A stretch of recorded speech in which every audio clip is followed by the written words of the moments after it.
मैथिली दुल्हन। इसके मनमोहक गीत जरूर सुने। यदि अच्छा लगा तो चैनल सब्सक्राइब जरूर करें। प्रेम से बोलिए सरस्वती मैया की।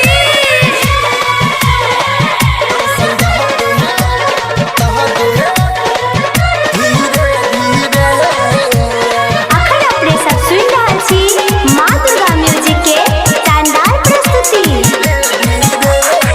दर्शन दह दे सरस्वती मैया धीरे धीरे।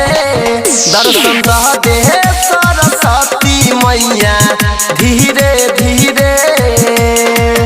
हंस के सवारी करके आबै न मोर घरे। दर्शन दह दे सरस्वती मैया धीरे धीरे।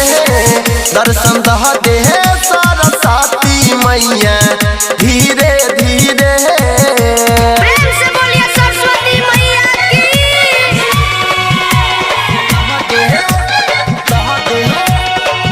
धीरे धीरे।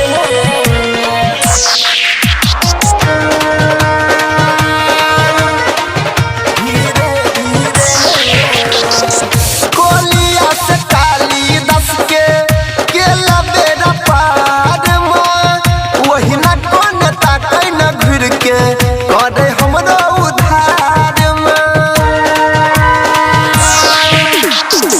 कोलिया से काली दस के लबेरा पार में। वही न कोन ताकै न घुर के करे हमरो उधार में। धूप देखैबौ तोरो में भोरे भोरे।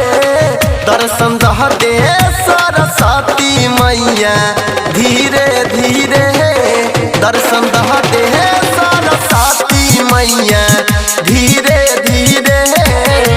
प्रेम से बोलिए सरस्वती मैया की।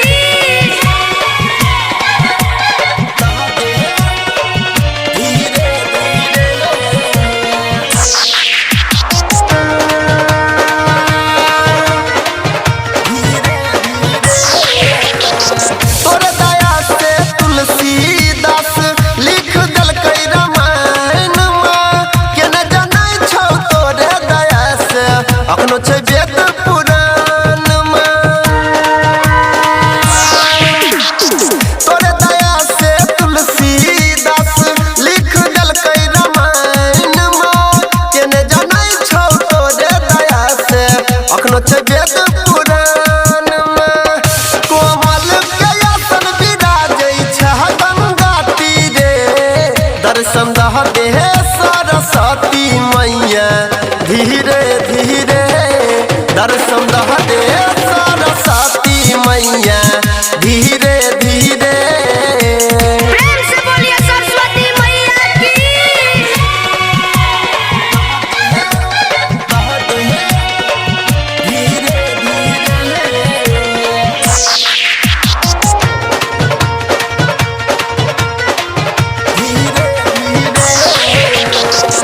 मैं बेटा के रिश्ता होय छै बहुते पुरान गे। कहीं न कन के कहै छौ अनिल बना नै हमरा आन गे।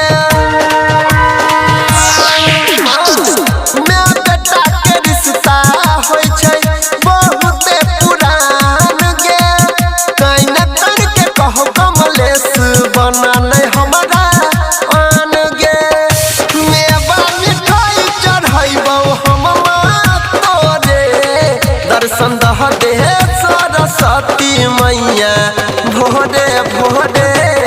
दर्शन दह दे सरस्वती मैया